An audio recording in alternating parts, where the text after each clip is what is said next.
Menjadi gembala tugas menantang, beragam cara digalakan, beribu upaya digalang, menggiring hati berpihak pada yang ilahi.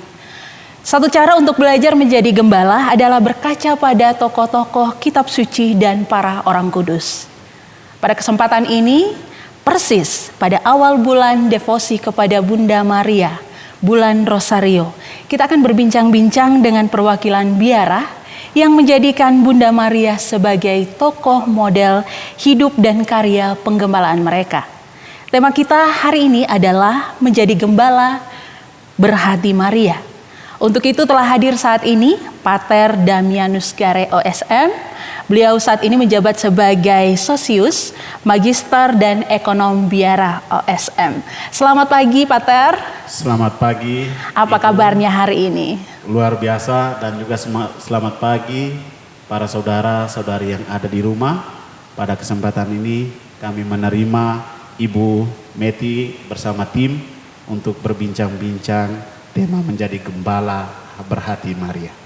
Puji Tuhan ya Pater ya, di cuaca yang sangat cerah ini kita boleh bertemu bersama di hari ini untuk berbincang-bincang banyak hal tentang tokoh model kita hari ini, yaitu Bunda Maria. Nah Pater, apa nama Ordo Pater, dan mungkin Pater bisa menjelaskan secara singkat tentang sejarahnya? Baik, Ordo ini kalau namanya bahasa Latin adalah Ordo Servorum Mariae. Dalam bahasa Indonesianya adalah Ordo Hamba-Hamba Maria. Sangat kurang lazim atau tidak lazim bagi gereja bahwa Ordo ini didirikan oleh 7 orang kudus. Biasanya hanya 1 atau 2. Tapi ini adalah kasus klasik namun unik dan antik dalam gereja, bahwa mereka adalah 7 orang kudus awam yang sudah menikah, sudah jabatan atau sudah mendapat jabatan yang baik di dalam status sosial, punya pabrik yang luar biasa di level Eropa, di kota Florence, terus juga mempunyai anak istri pabrik kain sutra yang paling prestisius di saat itu. Jadi mereka mempunyai gerakan hati yang sangat luar biasa, peka terhadap pelayanan orang-orang sakit di rumah sakit. Pada saat itulah Ordo ini didirikan pada tahun 1233. Dan nama-nama dari 7 Bapak Kudus ini adalah pendiri kami: Santo Alexius, Santo Bonfilius, Santo Bonayunta, Santo Manetus, Santo Sostenes, Santo Hugo, dan juga ada banyak orang-orang kudus yang ada dalam Ordo. Dan Ordo ini dilahirkan di kota Florence. Itu banyak artis, banyak juga orang-orang yang pelukis. Michelangelo itu dari Florence, dari Toskana dan sebagainya. Dan Ordo inilah yang mempunyai ciri khas adalah habitnya, atau dia punya warna jubahnya itu adalah warna hitam. Ya. Dan kami lahir juga bersama dengan ordo-ordo mendikant, yakni pada abad 13 di saat itu. Ada misalnya pergerakan-pergerakan dari Santo Dominikus, Santo Franciscus, 7 Bapak Kudus ya, dan sebagainya, merupakan bentuk dari mendikant. Mendikant itu adalah ordo yang merupakan ordo pengemis. Yang herannya mereka ini adalah orang-orang kaya, ya, punya istri, punya anak. Tapi kenapa mereka meninggalkan yang itu, meninggalkan duniawi dan mau mengikuti Yesus yang miskin, taat, dan juga suci. Oleh karena itu adalah misteri di mana orang mencari kekudusan, orang mencari kesempurnaan hidup, orang mencari kepenuhan hidup. Saya kira itu Ibu yang bisa saya jelaskan. Baik Pater, dari namanya jelas sekali Ordo ini berkiblat pada Bunda Maria. Tadi juga disebutkan oleh Pater bahwa ada 7 Bapak pendiri yang katanya kehidupan sosialnya itu sudah sangat mapan. Tetapi akhirnya mereka punya spiritualitas untuk mengabdi kepada Maria. Nah, mengapa para bapak pendiri menjadikan spiritualitas Maria sebagai penciri Ordo ini? Apa kira-kira yang mereka rindukan, kemudian apa yang mereka harapkan?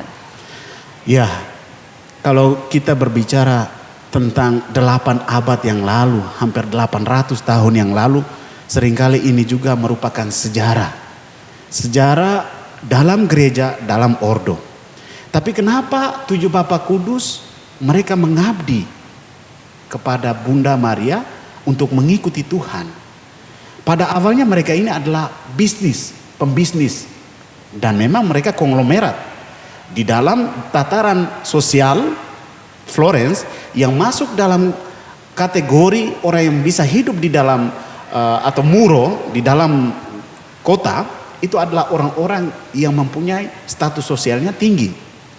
Kenapa mereka meninggalkan yang itu dan masuk ke dalam kehidupan yang sangat-sangat sederhana dan ugaharia? Kenapa sangat sederhana? Memang mereka memilih kenapa Bunda Maria menjadi inspirasi, karena di saat itu mereka melayani orang-orang sakit di rumah sakit. Mereka tidak saling mengenal sebelum melakukan perserikatan, persekutuan, doa. Mereka tidak saling mengenal. Tetapi ketika mereka saling melayani orang-orang sakit di rumah sakit, dan rumah sakit itu adalah rumah sakit namanya Belas Kasih, Misericordia, mereka akhirnya bertemu dan mempunyai spirit yang kuat untuk melayani sesama. Di saat itulah mereka tergerak dan akhirnya memutuskan untuk keluar dari muro, keluar dari kota, dan mereka melayani orang-orang yang miskin, orang-orang yang mempunyai latar belakang yang tidak punya harapan. Akhirnya mereka meninggalkan kota dan pergi ke Monte Senario. Di saat itulah, di sana di Monte Senario ada satu frase yang dalam sejarah itu digarisbawahi. Itu adalah dari Santo Alexius, mengatakan begini: kami sebenarnya tidak mau mendirikan ordo, tetapi Bunda Maria lah yang merupakan pendirinya. Kami mengikuti, kami adalah hambanya. Maka sebenarnya di balik itu adalah Bunda Perawan Maria yang menjadi pencetus, kamulah yang harus mendirikan ordo. Dan simbolnya itu di tahun 1400 yang di Monte Senario, di kami punya biara, itu ada gambar yang sangat luar biasa, lukisan dari orang Florence, orang Toskana. Di situ Bunda Maria memberi jubah warna hitam. Warna hitam kepada 7 Bapak Kudus. Dan di kapel itulah kapel penampakan Bunda Maria berduka cita yang memberikan warna hitam ini sebagai penghormatan akan atau jejaknya mengikuti Tuhan kita Yesus Kristus. Baik Pater, dari apa yang sudah dijelaskan oleh Pater bahwa keteladanan Bunda Maria itu sungguh sangat luar biasa, kemudian mengutus para 7 Bapa ini untuk mendirikan ordo ini. Nah, sisi apa kira-kira dari Bunda Maria yang kemudian dihidupi dan dihayati oleh anggota dari biara ini? Baik Ibu Meti dan juga para peserta yang ada di rumah, Bapak Ibu Saudara-saudari, sebelum kita melihat sisi apa dari Perawan Maria ini yang menjadi semangat atau yang dihayati oleh anggota ordo atau juga bagi gereja, mari kita mendengarkan firman Tuhan dari Injil Yohanes tentang perkawinan di Kana. Ini bab 2 ayat 1 sampai 5. Kita mendengarkan bersama-sama. Pada hari ketiga ada perkawinan di Kana yang di Galilea, dan ibu Yesus ada di situ. Yesus dan murid-muridnya diundang juga ke perkawinan itu.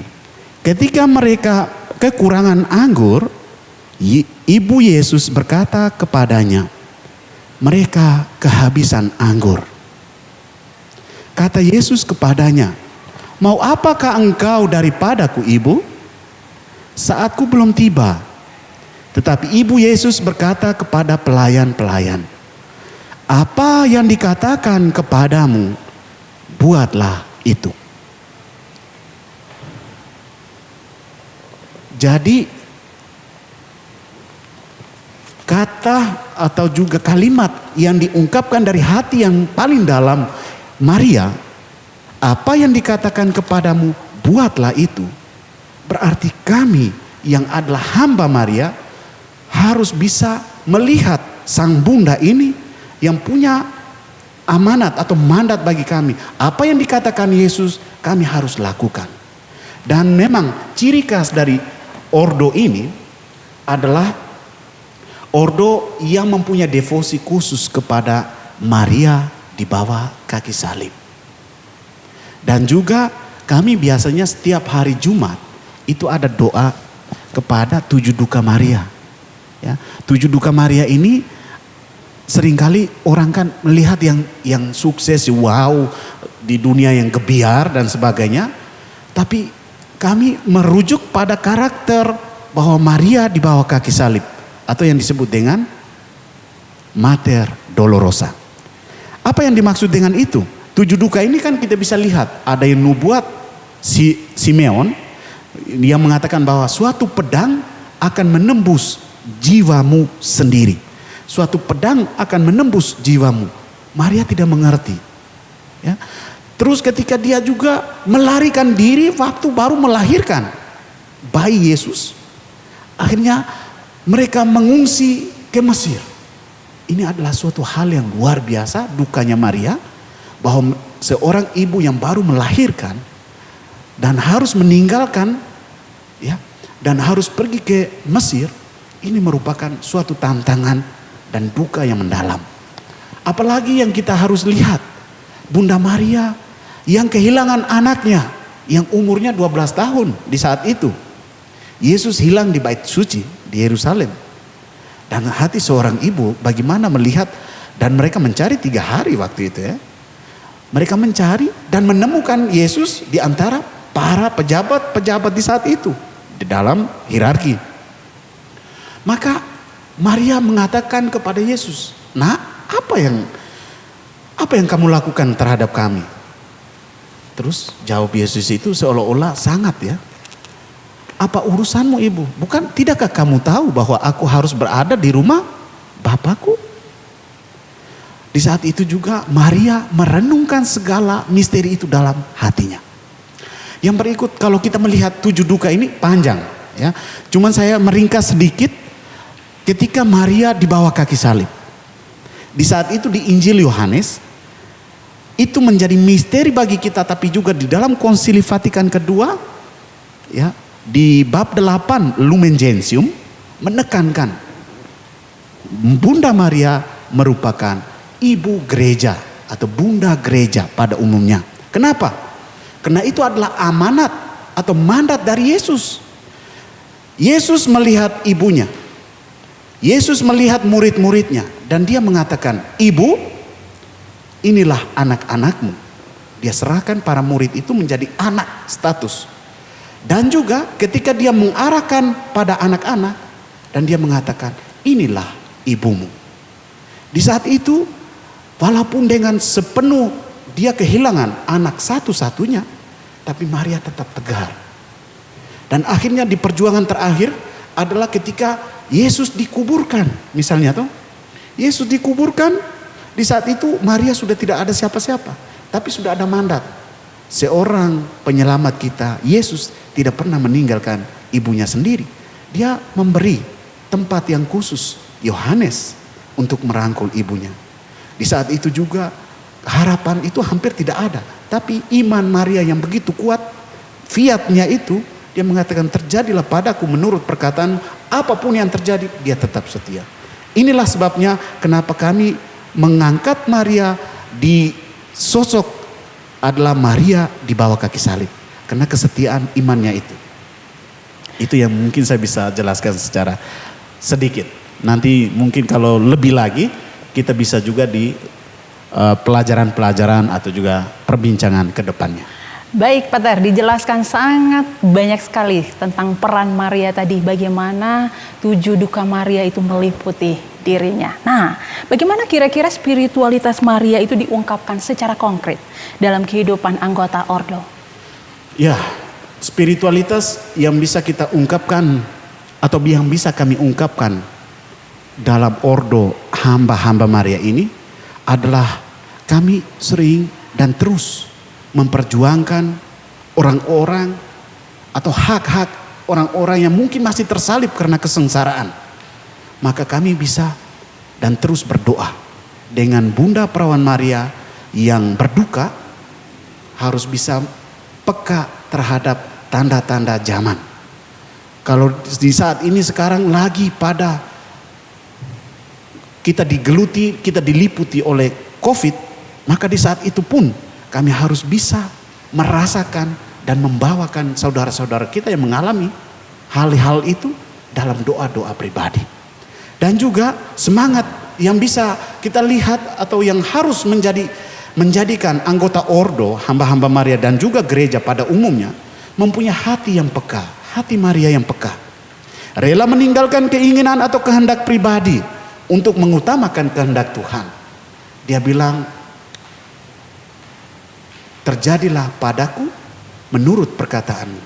Maria dengan Yusuf di saat itu sudah mulai ada kontak, sudah ada dia punya yang jalinan perkawinan secara adat Yahudi. Tetapi meninggalkan planning pribadi untuk mengikuti kehendak Tuhan. Berarti kita harus rela, kami harus rela meninggalkan keinginan pribadi untuk mengutamakan kehendak Tuhan.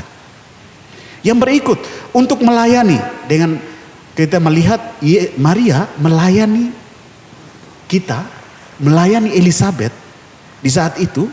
Ketika beberapa hari dia mendapat kabar sukacita, 8 hari kemudian dia pergi jauh sampai di Galilea, jauh sekali perjalanan. Untuk apa? Pergi melayani Elizabeth yang lagi hamil. Di saat itu tinggal berapa bulan? Kan tinggal 3 bulan kemudian dia partus. Berarti sudah 6 bulan. Seorang ibu 6 bulan berarti banyak sekali mau-maunya. Ya. Bunda Maria peka untuk melayani itu. Dia tinggal dengan Elizabeth selama 3 bulan. Berarti ini hal luar biasa. Ketika partus dia baru pulang. Ini berarti Bunda Maria rela melayani. Berarti saya mengajak para anggota Ordo dan juga gereja, jangan sungkan-sungkan, jangan pernah juga merasa capek untuk melayani sesama kita. Sebagaimana hati Maria. Dan juga cepat tanggap. Membantu dalam kekurangan perkawinan, kekurangan anggur. Kita lihat cepat tanggapnya dia. Dia sangat cepat tanggap ketika di saat itu perkawinan di Kana. Kalau kekurangan anggur, pesta itu tidak ada gunanya. Bagi orang Yahudi, anggur itu adalah hal yang sangat esensial. Untuk menggembirakan hati, menyuarakan suasana pesta, tapi juga bisa membagi pengalaman-pengalaman, ya, kegembiraan, sukacita. Tapi kalau itu hilang, satu unsur itu hilang, berarti pestanya itu akan menjadi hambar. Hambar. Apalagi kita yang di sini kan biasa, di konteks kita saja, kalau tanpa sopi, tanpa sound system yang baik dan sebagainya, tanpa joget-joget, pesta kita akan hambar. Begitu pula kita melihat konteks Yahudi, anggur itu menjadi elemen yang esensial, ya, esensial untuk pesta. Maka Bunda Maria mengatakan, Yesus, mereka kekurangan anggur. Di saat itu adalah mujizat pertama, Yesus. Ya, maka hati Maria sangat peka, sangat cepat tanggap. Itulah sebabnya saya mengajak para Ordo, para saudara-saudara yang berdevosi terhadap Bunda Maria, marilah kita juga menggunakan hati Maria untuk melayani sesama kita dengan cepat tanggap. Baik Pater, tadi dijelaskan spiritualitas Maria yang sangat banyak sekali. Peka, rela berkorban, melayani, cepat tanggap. Tentu saja ada kesulitan-kesulitan dan tantangan. Tetapi kita akan break sejenak. Kita akan berdiskusi lebih lanjut tentang apa kesulitan dan tantangan yang dihadapi oleh Ordo ini. Tapi kita akan break. Ya.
Kembali lagi dalam bincang-bincang kita dengan tema Menjadi Gembala Berhati Maria.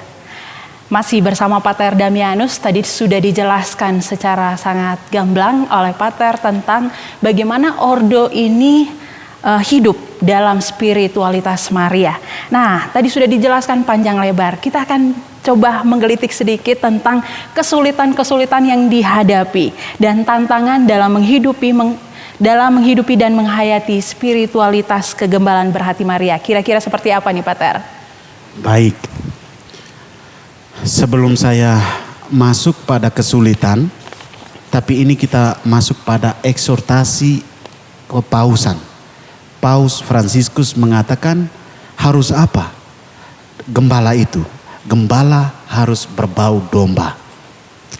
Kalau yang berbau domba ini berarti gembala dan domba-domba itu harus sejalan, seia sekata, dan melindungi, menghayati, dan juga mengajarkan. Kesulitan yang bisa saya lihat di dalam anggota biara menghayati spiritualitas kegembaraan berhati Maria, yakni dunia kita ini sedang masuk dalam situasi new era globalisasi modern tapi post modern milenial. Apakah ini semua kita harus masuk dan terkekang pada feudalisme atau juga spiritualitas yang kaku? Atau kita harus bergerak out of box, artinya kita keluar dari untuk. Oleh karena itu, kendala yang paling saya lihat dalam permenungan, yakni dunia kita ini adalah dunia yang sekuler, dunia yang konsumerisme, dunia yang hedonisme, materialistik. Bagaimana kami sebagai anggota yang bernuansa Marian, yang bisa mengutip, melihat, mempelajari Bunda Maria itu. Maka kami harus bisa juga mengikuti eksortasi dari Paus, gembala berbau domba. Berbau domba artinya Maria juga di saat itu dia juga meninggalkan kemewahan, meninggalkan proyek pribadi untuk mengikuti kehendak Tuhan. Tantangannya adalah di bagian itu, teknologi, hidup yang miskin. Susah sekali sekarang itu kalau kita mau atau saya mau mengajak adik-adik, para frater, para suster untuk hidup miskin. Kayaknya itu tuh di luar dari pemikiran mereka. Teknologi apalagi, sekarang kami juga melarang mereka untuk memegang HP. Tapi di luar sana sejak dari hampir bayi mereka sudah pegang HP, teknologi. Bagaimana kami bisa mengajak para saudara itu untuk bisa hidup lebih ugahari, lebih sederhana.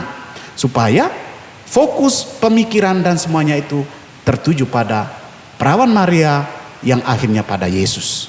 Oleh karena itu yang paling sulit kami hadapi adalah bahwa para calon-calon kami juga yang hidup di saat di zaman milenial ini adalah menghadapi situasi-situasi tadi.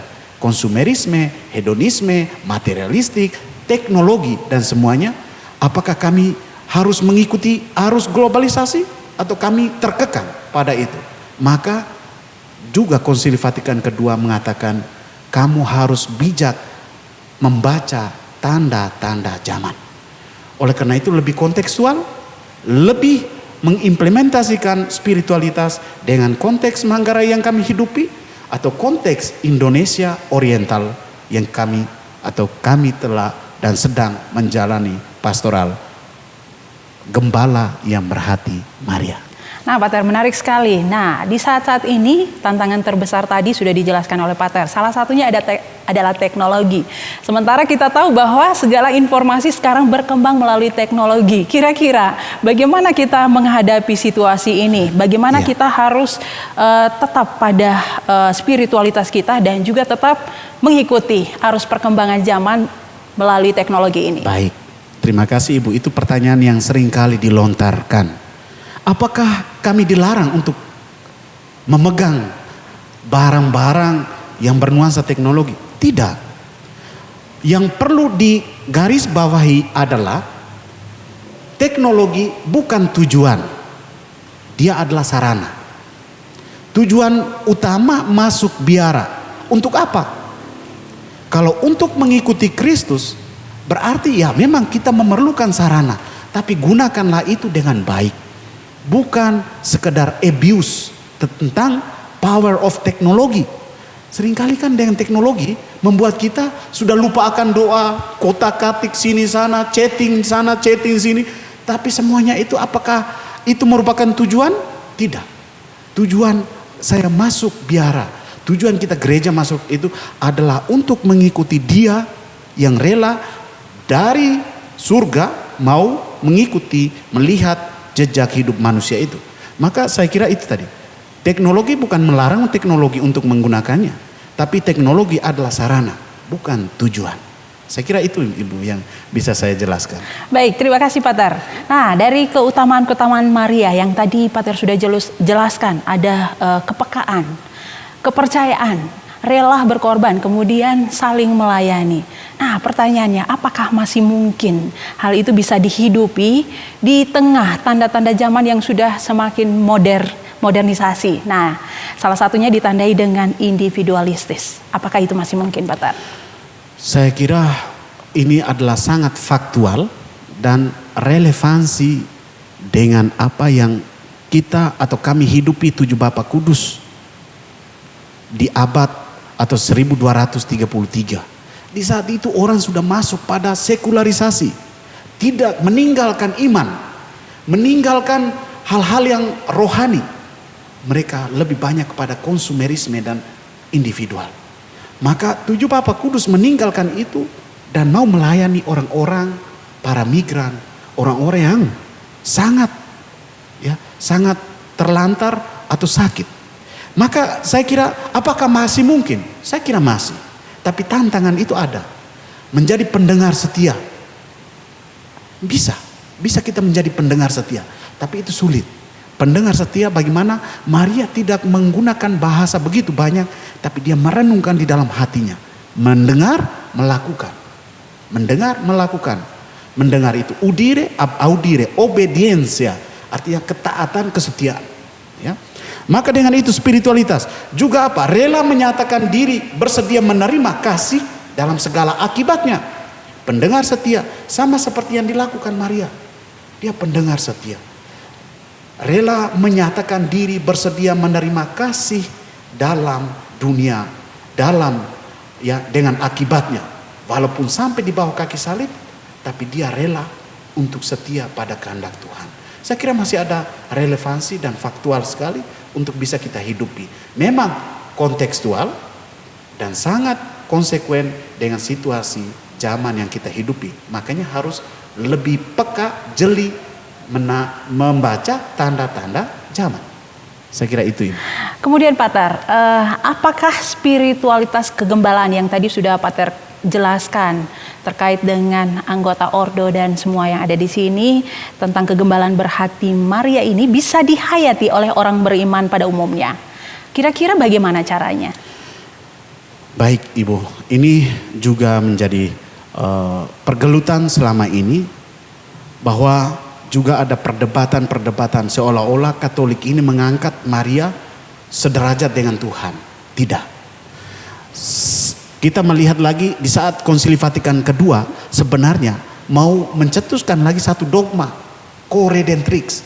Tapi para bapak-bapak konsili mengatakan tidak. Redentor, penyelamat kita hanya satu. Terus sekarang apakah spiritualitas kegembalaan berhati Maria bisa dihidupi? Bisa kita kontaminasi? Bisa. Kalau kita lihat kembali tadi, dia punya adjektif atau sifat karakter dari Bunda Maria. Bagaimana? Dia menjadi pendengar yang setia. Dia menjadi pendoa. Dia menjadi ibu. Jangan lupa, kita yang gembala ini jangan sampai hanya kami yang dipanggil secara khusus. Bukan. Ada gembala yang tertabis, tapi juga ada gembala yang terbaptis. Artinya kita semua yang sudah dibaptis secara Katolik mempunyai kewajiban untuk menghormati, bukan menyembah, menghormati Bunda Maria karena Bunda Maria itu bukan siapa-siapa. Dia adalah Ibu Tuhan. Ibu Tuhan kita Yesus Kristus. Contoh kecil, kalau misalnya di dalam rumah, kalau seseorang tidak menghormati ibu kita, apa yang terjadi? Pasti kita marah. Begitu pula kita menghormati ibu gereja, Bunda Maria, dan juga kita harus bisa menyerahkan diri secara total seperti Bunda Maria, fiat Bunda Maria, dan juga ketaatan di Lukas, ketaatan yang utuh, ketaatan di mana dia tidak memperhitungkan segala kepentingan pribadi, keterlibatan yang penuh, dan juga Maria terlibat dalam sejarah keselamatan dari perjanjian lama yang disebut dengan proto evangelis. Itu juga kita bisa lihat ya di bab 3 ayat 15. Dia sudah mulai ada perempuan itu bernubuat di perjanjian lama, menjadi titik terang di Wahyu. Dalam kitab suci saja dari Kejadian sampai Wahyu ada peran seorang perempuan. Di Wahyu seorang perempuan yang berpakaian berbintang dan sebagainya menginjak kepala ular, ya, yang waktu itu, dan naga, ya, naga dan sebagainya. Ini adalah peran seorang perawan Maria. Maka kita bisa hayati Bunda Maria yang teguh, yang tekun berdoa. Vergine orante. Itu apa itu? Bunda perawan Maria pendoa. Maka kita harus bisa mendoakan saudara-saudara kita, tapi kita juga harus mengutip teladan dia yang rajin berdoa. Maka di bulan Bunda Maria ini, di bulan Maria ini, marilah kita juga mengikuti, melihat hati Bunda Maria ini supaya dalam reksa pastoral kita, dalam keluarga, dalam relasi interpersonal, coba kita menggunakan hati Maria untuk mendekati anak-anak kita. Saya kira itu saja Ibu yang bisa saya lakukan, yang bisa saya bagikan. Baik Pater, terkait dengan bulan ini sebagai bulan Rosario, mungkin kita bisa memberikan pesan atau harapan kepada para pendengar yang ada di rumahnya masing-masing atau di mana saja berada. Baik, sebelum saya menutupinya dengan doa, ini adalah doa vigil, ini adalah sudah begitu lama spiritualitas hamba-hamba Maria ini dihidupi dan diakui oleh tahta suci. Tahta suci dan juga oleh para paus, mereka mengeluarkan dekret untuk kami berdevosi kepada Bunda Maria yang disebut dengan vigil Domina Nostra. Artinya berjaga-jaga kepada Bunda Perawan Maria. Tapi sebelumnya saya ingin mengajak, bukan menggurui, mengajak kita semua yang sudah terbaptis dalam tatanan gereja Katolik, apalagi agama lain yang mereka juga menghormati Bunda Perawan Maria. Maka marilah kita menjadikan Bunda Maria dalam karya pastoral. Dalam karya pastoral ini adalah di rumah, mari kita menggunakan hati Maria. Bagaimana Maria melakukan? Peka, dia mendengar, cepat tanggap, melayani, rela berkorban demi saudara-saudara kita. Maka di bulan yang penuh dengan devosi kepada Bunda Maria ini, mari kita juga doakan untuk saudara-saudara kita. Kita gunakan hati Maria untuk mendekatkan pada Sang Putranya penyelamat kita, Yesus Kristus. Sebagai penutup, saya akan mengajak kita semua yang ada di rumah, dimanapun kita berada, mari ikut bersama-sama dengan saya untuk berdoa kepada perawan di kaki salib. Santa Maria, wanita berduka cita, Bunda orang-orang hidup, salam. Hawa baru, perawan pengantin dekat salib, di mana diberi makan cinta dan dipancarkan kehidupan. Bunda para murid, semoga engkau menjadi gambaran pemimpin dalam tugas pelayanan kami. Ajarilah kami untuk berada bersama engkau dekat salib yang jumlahnya tak terbatas, dimanapun di mana putramu masih tersalib.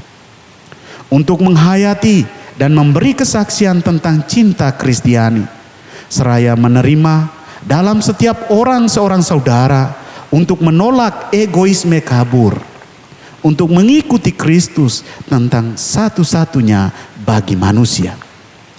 Perawan Paskah, kemuliaan Roh Kudus, terimalah doa hamba-hambamu. Amin.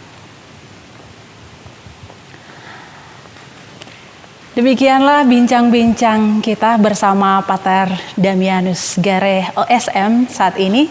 Kita ucapkan banyak terima kasih kepada Pater yang telah berdiskusi banyak hal terkait dengan bagaimana spiritualitas Maria dihidupi dalam karya dan tugas penggembalaan dari Pater bersama anggota Ordo ini. Kita semua sebagai orang yang telah dibaptis menjadi gembala dan domba yang harus bisa menghidupi spiritualitas Maria. Kita semua patut menghormati Maria sebagai ibu Tuhan kita. Mari kita mempersembahkan dan menyerahkan diri kita secara total kepada Bunda Maria, agar kita semua didoakan kepada putranya Yesus Kristus. Dan ketaatan yang utuh dari Bunda Maria semoga menjadi model dalam seluruh kehidupan kita. Keterlibatan yang penuh dan perannya sebagai ibu dalam kehidupan kita semoga akan senantiasa menghiasi seluruh kehidupan kita dalam tugas dan karya kegembalaan kita. Saya Metik Mentot, ucapkan selamat siang dan terima kasih.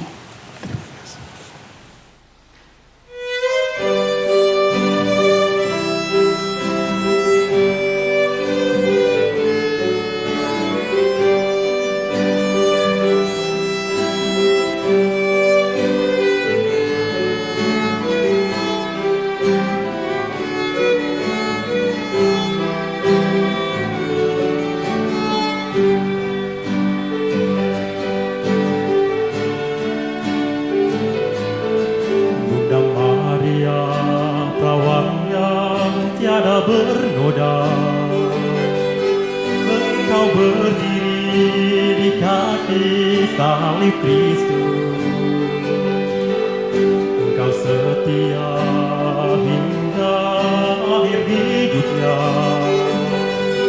Engkau Bunda yang setia. Oh Maria Bundaku, Engkau Bunda berkah. Oh Maria Bundaku,